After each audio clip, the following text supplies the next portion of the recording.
Coucou tout le monde, aujourd'hui on se retrouve dans une nouvelle vidéo et comme vous l'avez vu dans le titre, il s'agira des 3 livres que je dois lire obligatoirement pour ce mois de décembre. Et qui dit décembre dit livre de Noël, ou du moins des livres qui me font vraiment envie. Mais bon, il y en a un qui a été choisi par vous et je sais pas trop. Il me fait envie mais en même temps il est imposé. À voir.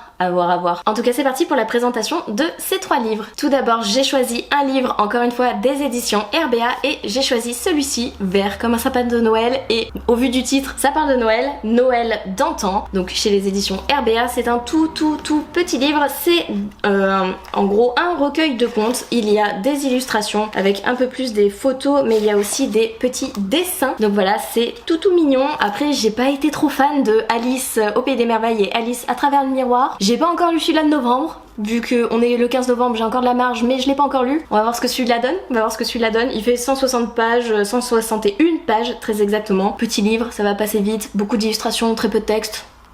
Voilà, au moins il sortira de ma pile à lire.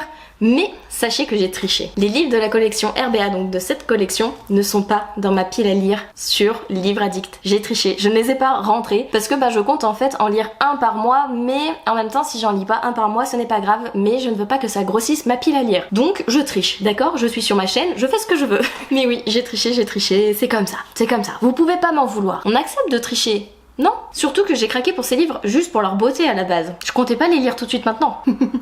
Donc bon, tricher pour tricher, hein. Deuxième livre que j'ai à vous présenter, que j'ai envie de lire pour ce mois de décembre, c'est un livre de chez la maison d'édition Collection R. C'est un livre qui me fait beaucoup envie, et aussi c'est une maison d'édition avec qui je suis partenaire, donc je reçois des livres gratuitement. Et je vous avoue que j'ai reçu quelques titres de cette année que je n'ai pas encore découvert, même les années précédentes, car ça doit faire 4-5 ans que je suis partenaire avec eux. Et j'ai plus envie que ça traîne en fait, j'ai envie de les lire, j'ai envie de lire du R en ce moment. J'ai lu beaucoup de De Saxus, de Pocket Jeunesse, de Hugo récemment, donc pourquoi pas se remettre du coup au livre de la collection R. Et j'ai choisi de sortir celui-ci, 6 baisers manqués et une histoire d'amour de Tess Sharp, publié du coup chez la collection R. C'est une romance femme-femme, donc je crois qu'on dit FF si je dis pas de bêtises. Je vais vous lire le résumé, mais il me faisait beaucoup envie, j'aime bien la thématique, je vous l'avoue.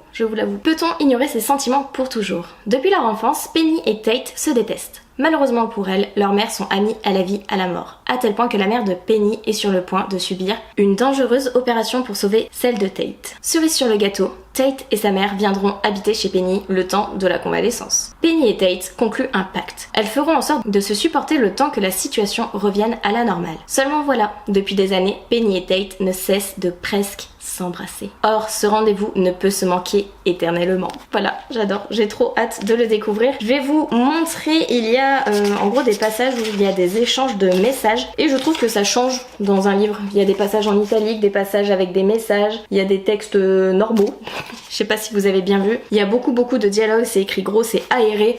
Donc sincèrement je pense que ça va se lire, ça va se dévorer très vite. Très vite. Il fait 428 pages quand même. Mais bon, ça va se dévorer. Et du coup le dernier livre de cette sélection, c'est un livre que vous avez choisi grâce au live Twitch. Donc si vous me suivez pas et que ça vous intéresse, n'hésitez pas, le lien est en barre d'infos. En gros on fait des sessions de coworking, reading sprint, où en gros comme le titre l'indique, vous pouvez travailler, soit faire vos cours, soit faire du ménage, soit être en télétravail et avoir besoin d'une petite musique ou de petites discussions pour couper un petit peu, soit pour lire ou pour faire du montage. Pour ma part c'est les principales activités que je fais là-bas. Et du coup en fait il y a un défi de communauté, car plus vous restez sur les lives Twitch, que ça soit en parlant ou en parlant pas, juste en me mettant en fond, vous cumulez des points de chaîne, et ces points de chaîne nous ont permis d'accéder à un défi de communauté que vous aviez choisi. Je devais lire le livre le plus mal noté de ma pile à lire, et du coup vous avez participé en mettant des points de chaîne. On est arrivé à un total de 100%, le challenge est validé, et du coup on a choisi le livre que je vais lire parmi les 5 livres les plus mal notés sur Livre Addict. Le livre qu'on a choisi d'ailleurs c'est le plus mal noté sur Livre Addict, avec une note de 11,8 sur 20, mais c'est le livre qui, je vous avoue, me faisait le plus envie. Je vous ai quand même un peu induit, un peu influencé peut-être sur le choix, je sais pas.